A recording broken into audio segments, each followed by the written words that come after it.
Welcome to Think Big with Dan and Qasim. Join hosts Dan Melnick and Qasim Masood as they explore big ideas, limitless possibilities, and engage with visionaries, entrepreneurs, and thought leaders who dare to dream big, get inspired, motivated, and find practical tips for personal growth. Think big, dream bigger, and ignite your potential. All right, welcome to Think Big with Dan and Qasim. And if you want to go ahead and introduce yourself, tell us where you live and what you do for a living. Hi, my name is Rupesh Poudel. I'm founder of Danfe Tea. We are direct importers and purveyors of Himalayan mountain teas from Nepal. And we're trying to solve a supply chain problem and a problem of recognition for the entire tea industry in Nepal, where there's a problem of stolen identity for these teas. Basically, what happens is these teas will travel to India, like these traders from India, when the harvest time comes, comes in drove, and they load it in the trucks and take it to India and label these teas as tea of Indian origin to export it out as tea from India. Namely Darjeeling tea, if you've heard of it.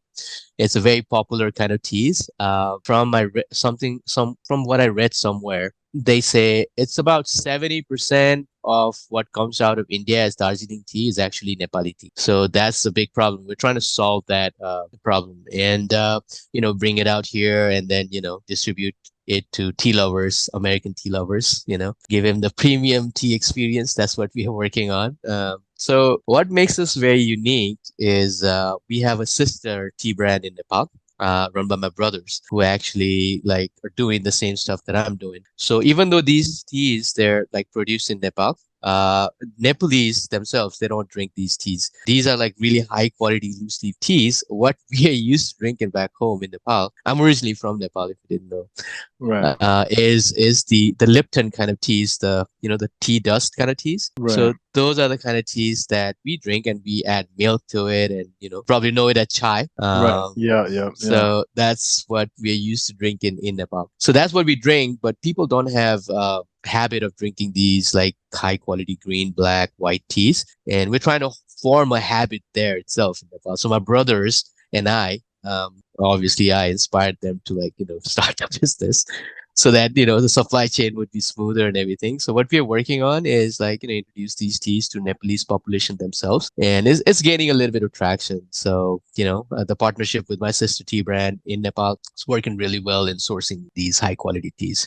Helps us control the quality, helps us smoothen out the supply chain, and the knowledge we've had throughout these years of working together about the terroirs where these teas are grown to different things. It's vast. Yeah. So it's working. So great. in terms of traction and starting this business here in Texas, when did you officially launch it here in the States? I officially launched here in 2020 in the middle of pandemic. So you know how it was back then, right? It was kind of rough. But also one thing that really helped during that time, we launched at Dallas Farmers Market, right? So it was at least we had some people come over. They wanted to buy local. People wanted to go out. Dallas Farmers Market was open throughout the COVID time, and that really helped us. So we gained a little bit of traction then. And what helped us was this, actually COVID helped us in a way where people were looking for natural products to boost their immunity. And when you go online and search for things, tea comes as something something natural that can boost your health, your immunity, make you feel better, this and that. So that actually helped us a little better than other vendors. Other vendors were struggling, but we were not doing great. But the amount of people who were coming to the market was really low, but we're doing better than some of the vendors who were there throughout that time. So, it was rough start, but, we started in 2020 and we're growing since then. And just this year, we're going to be crossing six figures, which we're very That's awesome. happy about. Yeah.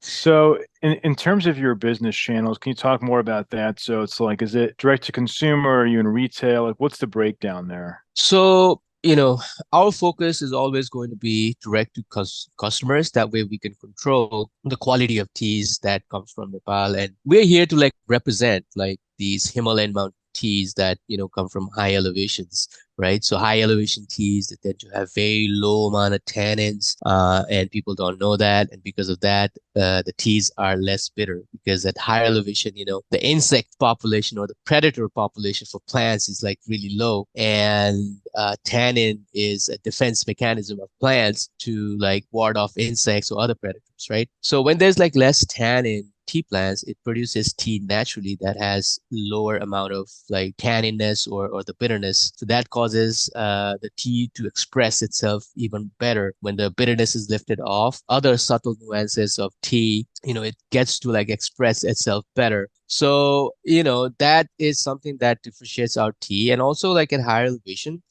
plants go through stress. And plants go through stress. What they do is they absorb minerals in like high amount, and that minerality is expressed as thick textured tea. So it is really something that is very different that we're bringing out to our customers here, customer base here in the US, and we want to be able to control that. We want to like be able to like tell the story of where these teas are coming from and what we're doing for the industry and everything. So it's always going to be B2C. I mean, that's what we want to do. But we don't want to like say that we don't want to go into retailers, this or that, but we definitely Right. want to like control how these teas are sold, the story being told and everything.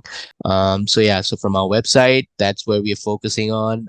We want to like really like spend some money on digital marketing to like have our marketing go up to that level where people are like buying directly from our website. Right. Also Amazon, that's what we're working on, like trying to find out a good strategy to like get into Right. Amazon, and then obviously like wholesalers, and then one thing that we really want to do, like this is a big idea that I have, which is like I want to open a big tea house, kind of like Starbucks of tea, right? Right. We're gonna have like coffee in the front, and that will lure people in. And this is gonna be Himalayan mountain coffee again. So Nepal produces some coffee too. It's just not very like high amount like tea, but they do like have some really like high quality coffee that is produced in the Himalayas in Nepal. So I want to bring that over. Have a coffee shop in the front where people would come in, and just a small area for that. And then in the back, I want to have like a museum of these Nepalese high quality teas. Once they're in, like have them like try the teas and convert the people into tea drinking people. So I mean, that's one idea I have in my mind that I really want to work on, but it needs some investment. So I'm trying to get there. Makes sense. So, Yeah. so like you mentioned earlier that you're about to hit over six figures in revenue for this year. So Mhm. obviously 2024 is approaching. So what is your revenue goal for next year? Next year, I think I at least want to like triple the revenue. So for that, also like, so the sister company that I have in Nepal, run by my brothers, it is also our R&D. It's very low cost R&D, right? So what we do over there, we like blend new teas and test it out to the market because it's very cheap to like do the research over there in Nepal. So what we've come up with is this new kind of teas, like some teas that work really well with the porta filters that go in the coffee machines, if you know what I'm talking about. Yeah, yeah. So yeah, so right now what coffee shops are doing is like they're steeping the tea normally, like either in a little like tea ball or some kind of steeper, or use some kind of those tea things to like steep the tea. But we have figured out that since we have a coffee shop in Nepal also, where we like lure people in and then turn them into tea people, we have started doing the portafilter teas. We have like researched some teas that do really well with portafilters, and it like saves time for the baristas to make the tea. It's easy. You don't have to know a whole bunch of things about, like, tea is a vast, it's a big like sea of knowledge that you gotta have to learn everything about tea. But you don't have to learn everything just to drink tea and to make tea. So we're trying to like simplify the process of making or brewing the tea by having it done in the coffee machine. So that's something that I want to hear as well. And I'm gonna have to like hire a sales team for that probably. So yeah, so that's the plan to like and if I can get that done, it's easy to like triple the revenue next year. So really For excited about sure. that. So, Yeah. like in terms of marketing, like you mentioned that that's a big strategy now for direct to consumer, but do you offer subscriptions? Are you running ads? Like what has been the most effective strategy for you thus far to get to where you are? Word of mouth. Word of mouth. So we haven't used those in lack of budget.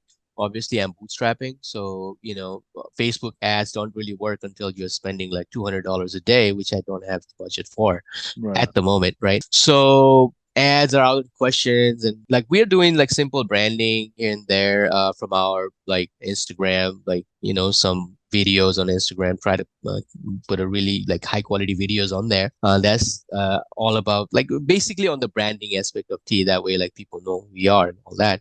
So that's that. But what we like has really worked for us in terms of marketing is being at the Dallas Farmers Market, which brings in like 20,000 people every week that we get Wow. exposed to, right? So that's a big foot traffic. And if you're walking by our booth at Dallas Farmers Market, somebody's gonna call you to try our tea. Like you're not gonna like pass by. That's our like strategy, like, offer sample to every single customer that walks past our booth. And that is like what, 10,000 people walking past our booth. So that has helped us quite a bit. At least like people who try our teas, even if they don't buy it, they come in contact with us and we tell them about our story, like tell them what these teas are good for, what benefits you get out of drinking them, and things like that. So yeah, so that has worked really well for us, word of mouth. And once people buy from us, they can like order it from our website if they're not coming. But people like to come and have that experience at the market as well. So it's been working for us. So, in terms of like when somebody walks by or interacts with you, like how do you make sure that, or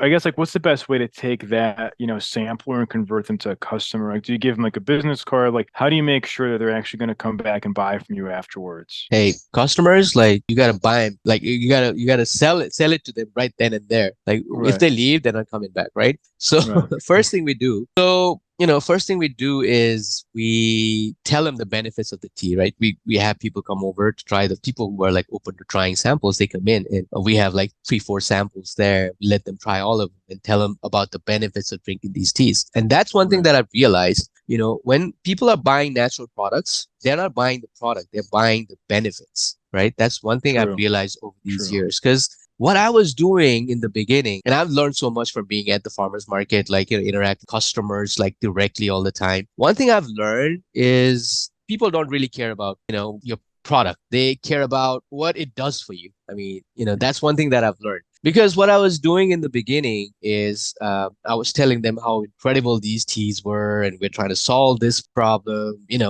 of supply chain, and we're gonna like bring prosperity to little farmers and all that. Like I was doing that, and then I was telling them about the taste profile of the tea, how great these teas were, how they were different from Lipton teas and all that. But I was making sales doing that, but I flipped to like telling benefits at one point when my like sales doubled. That's when I realized people want to hear what how does a product benefit them instead of like A how hundred buying percent. the product helping the company like solve a problem. It's Right. better if you tell them how the product helps solve their problem. A So hundred that's one thing percent. that I've like I've realized, and Exactly. it's worked for us, and I think I'm gonna like press on doing that from now on. Right, right. Because you're not, obviously like you're selling tea, but you're really doing that. You're selling a solution to a problem where people are not getting the healthy nutrients that they're getting from whatever they're eating or drinking now that they can get from this tea. So I love that. I mean, that is 100% the way to think about it, no doubt. So what would you say is your top priority now as we wrap out 2023? Top priority is to like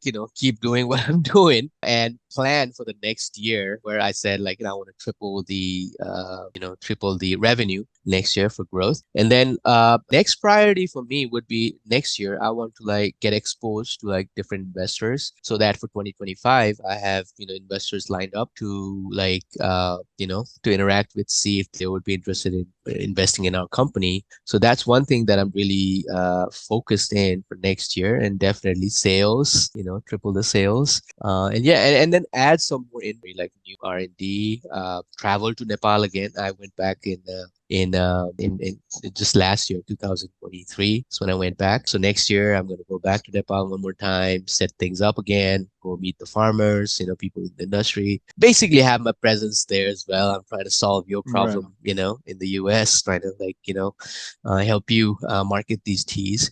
Because, one thing that people who are in tea trade in Nepal, one problem that they grapple with is the problem of marketing. They haven't quite figured out how to market the teas overseas because, these are small traders, small farmers, and they're happy if somebody comes and buys it from them in bulk. But and it happens to be the Indian traders from India who come in into Nepal and buy it in bulk, and and Nepalese tea is not getting recognition because of that. And if we're able to popularize Nepalese tea as one of the finest teas in the world, I'm sure everybody who's involved in the tea trade is going to benefit from it because the big buyers who are here in the US or in Europe where they drink ton of tea, they will go directly to Nepal instead of buying it from Indian exchanges. Right. So we have established a company named Nepal Tea Exchange in Nepal so that we're the biggest tea suppliers, sending teas overseas. So So if you were going to raise money, how much would you be looking to raise, and what would you be